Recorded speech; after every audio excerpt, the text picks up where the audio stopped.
Welcome back to the channel guys. आज हम लोग बात करेंगे, गवर्नमेंट ने अप्रूव किया है 12 न्यू इंडस्ट्रियल स्मार्ट सिटीज़। तो एग्जैक्टली क्या है ये इंडस्ट्रियल स्मार्ट सिटीज़, आगे जाके इसमें क्या होगा, इससे इंडिया को कैसे हेल्प मिलेगा, ये सारा कुछ आज हम लोग इस वीडियो में डिस्कस करेंगे। तो शुरू करते हैं cabinet committee of commerce affairs से, जिसको प्रधानमंत्री जी खुद हेड करते हैं। तो cabinet committee of economic affairs के तरफ से बोला गया है कि इंडिया में अभी आने वाले समय में 12 इंडस्ट्रियल स्मार्ट सिटी एस्टेब्लिश किया जाएगा under the national industrial development corridor programme, जिसमें टोटल गवर्नमेंट के तरफ से 28,602 करोड़ रुपए का खर्चा होगा। तो ये जो 12 इंडस्ट्रियल स्मार्ट सिटीज़ है, ये टोटल 10 स्टेट्स में बनाया जाएगा और मेजर 6 जो कॉरिडोर है, जो कॉरिडोर एग्जैक्टली ऑलरेडी बिल्ड हो गया है, वो कॉरिडोर के बगल में ही ये सिटी बनाया जाएगा। तो लोकेशन हम लोग एक बार देख लेते हैं कि कौन कौन सा लोकेशन चूज किया गया है ये स्मार्ट सिटीज बनाने के लिए। पहला जो है वो है पंजाब के पटियाला में, सेकंड जो है वो है खुरपी जो कि उत्तराखंड में है, थर्ड है आगरा जो कि यूपी में है, और फोर्थ है प्रयागराज जो कि यूपी में है। अगर देखा जाए तो यूपी में 2 इंडस्ट्रियल स्मार्ट सिटी बनने वाला है। फिफ्थ है गया जो कि बिहार में है, और सिक्स्थ है महाराष्ट्र में दिघी पोर्ट, सेवेंथ है जोधपुर पाली और मेवर, और 8th है कोपरथी आंध्र प्रदेश में, 9th है जहीराबाद तेलंगाना में, और 10th है ओराकल आंध्र प्रदेश में। तो आंध्र प्रदेश में अगर हम लोग देखें, यूपी के साथ साथ आंध्र प्रदेश में भी 2 इंडस्ट्रियल स्मार्ट सिटी नया बनने वाला है। और 11th है पालाकट जो कि केरला में है। और अगर हम लोग 12th का बात करें तो ये अभी तक फाइनल नहीं हुआ, क्योंकि ये जो 12th इंडस्ट्रियल स्मार्ट सिटी बनना है, ये इधर आपका जम्मू कश्मीर में बनेगा या फिर हरियाणा में भी बन सकता है। ये जगह भी डिसाइड नहीं हुआ, आगे जब जगह डिसाइड हो जाएगा तब इसका एग्जैक्ट जो लोकेशन है वो पब्लिक किया जाएगा। तो जैसे मैंने आपको कहा, ये सारा जो स्मार्ट सिटीज़ है ये कोई ना कोई इंडस्ट्रियल कॉरिडोर के बगल में बनने वाला है। तो एक बार चेक कर लेते हैं कौन कौन से इंडस्ट्रियल कॉरिडोर के बगल में कितना सारा सिटीज़ बन रहा है। अमृतसर कोलकाता जो इंडस्ट्रियल कॉरिडोर है, इसके बगल में अगर हम लोग देखें 5 प्रोजेक्ट है, मतलब 5 इंडस्ट्रियल स्मार्ट सिटी बनेगा। On the other side Delhi Mumbai industrial corridor के बगल में 2 प्रोजेक्ट है, मतलब 2 स्मार्ट सिटीज बनेगा। इसके अलावा भी अगर हम लोग देखें Vizag Chennai industrial corridor, Hyderabad Bengaluru industrial corridor, Hyderabad Nagpur industrial corridor और चेन्नई बेंगलुरु इंडस्ट्रियल कॉरिडोर, ये सबके बगल में एक एक करके स्मार्ट सिटीज आगे डेवलप किया जाएगा। तो गवर्नमेंट ऑफ इंडिया ने इस तरह से प्लानिंग किया है कि ये जो स्मार्ट सिटीज़ हैं, इन लोगों को बेहतरीन कनेक्टिविटी प्रोवाइड किया जाएगा, जिसके कारण ही पहले जो ये स्मार्ट कॉरिडोर है ये ऑलरेडी बन चुका है, और आगे जाके इसके बगल में ये सारा जो टोटल प्रोजेक्ट है 12 सिटीज़ का, इन लोगों को एस्टेब्लिश किया जाएगा। हमारे यूनियन मिनिस्टर अश्विनी वैष्णव ने ये जो प्रोजेक्ट है ये अनाउंस किया है, और उनका कहना है कि आगे जाके इस प्रोजेक्ट में जो प्राइवेट सेक्टर है वो लोग round about 1.52 lakh crore invest करेगा।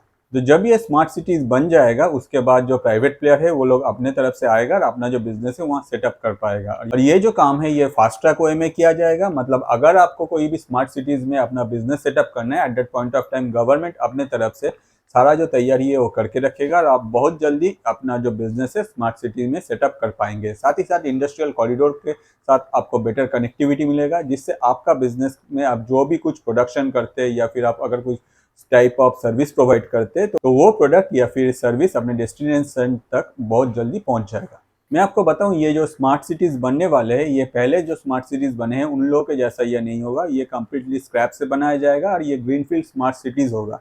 इन स्मार्ट सिटीज़ में जो फैसिलिटीज़ रहेगा, उनमें से one of the major facility जो है वो है आपका प्लग एंड प्ले, साथ ही साथ वॉक टू वर्क कॉन्सेप्ट। तो ये सुनने के बाद आप पूछ ही सकते हैं कि भैया ये सब कॉन्सेप्ट जो बोले एग्जैक्टली क्या है। अगर हम लोग पास्ट में जाके देखें, हमारे जो एक टाइम के फाइनेंस मिनिस्टर थे श्री अरुण जेटली जी, उन्होंने पहले ये प्लग एंड प्ले जो कॉन्सेप्ट है इसमें बात किया था 2015 में। उस टाइम में उन्होंने एक दूसरा प्रोजेक्ट को लेकर इसमें बात किया था, मगर उस टाइम में वो प्रोजेक्ट आगे जाके मतलब एस्केलेट नहीं हुआ। आज के डेट में गवर्नमेंट ने अपने तरफ से ये जो इंडस्ट्रियल स्मार्ट सिटीज़ बनाने वाले हैं, उसमें ये प्लग एंड प्ले जो कॉन्सेप्ट है इसको यूज़ किया जाएगा। तो एग्जैक्टली क्या है plug and play concept? Plug and play concept में क्या होता है, गवर्नमेंट अपने तरफ से कोई भी अगर किसी को भी बिजनेस सेटअप करना है, उनको पूरा इंफ्रास्ट्रक्चर जो है वो बना के देता है, साथ ही साथ जो रोड है वो बना के देता है, साथ ही साथ जो इलेक्ट्रिसिटी चाहिए उनको वो प्रोवाइड कर देता है। On the other side business setup करने के लिए या फिर बिजनेस को चलाने के लिए जो पानी चाहिए या फिर जो ड्रेनेज सिस्टम है या फिर जो बेटर कनेक्टिविटी है रोड का, वो सब कुछ प्रोवाइड कर देता है। इसके अलावा भी अगर देखें, जो डॉक्यूमेंटेशन में जिसमें ज़्यादा टाइम लगता है, गवर्नमेंट वो जो डॉक्यूमेंटेशन है वो बहुत जल्दी इस प्लग एंड प्ले कॉन्सेप्ट में प्रोवाइड करते हैं, जिसके वजह से अगर कोई भी बिजनेस सेटअप करने चाहते हैं तो उन लोगों को बस आना है, अपना जो इन्वेस्टमेंट है वो करना है, साथ साथ उन लोगों को अपना बिजनेस स्टार्ट करना है। तो ये कॉन्सेप्ट ऐसा है कि जिसमें अगर कोई भी कंपनी अगर दूसरे कंट्री से अगर छोड़ के अपने इंडिया में मूव करना चाहता है तो उन लोगों के लिए एग्जैक्ट इंडिया में जो लोकेशन है, साथ ही साथ जो बेटर कनेक्टिविटी है, साथ ही साथ जो बिजनेस के लिए ज़रूरत है, सब कुछ अवेलेबल होगा। बस उन लोगों को आना है, अपना जो सेटअप है वो जल्दी से करना है। और इसमें गवर्नमेंट जो है अपने तरफ से जितना भी डॉक्यूमेंटेशन या फिर जो भी लीगल स्टेप्स है उसको बहुत जल्दी कर देता है, जिसकी वजह से अगर कोई नया बिजनेस सेटअप करते हैं तो बहुत जल्दी वो बिजनेस जो है वो अपना काम करना शुरू कर देता है, अपना प्रोडक्शन स्टार्ट कर सकता है। तो ये सब सुनने के बाद आप पूछ ही सकते हैं कि भैया ये सब तो समझ गए, मगर इतना जो बिजनेस है ये कहाँ से आएगा, या फिर इसका ज़रूरत क्या था। गवर्नमेंट जो इतना अमाउंट इन्वेस्ट कर रहा है, ये तो हम लोग टैक्स पेयर का ही पैसा है, और इतना अमाउंट इन्वेस्ट करने के बाद गवर्नमेंट क्या एक्सपेक्ट कर रहा है कि इतना हब जो स्मार्ट सिटी बनने वाला है सब जगह बिजनेस आ जाएगा। ऑब्वियसली आएगा। इससे इंडिया का जो इकोनॉमी है उसको बहुत ज़्यादा बूस्ट मिलेगा।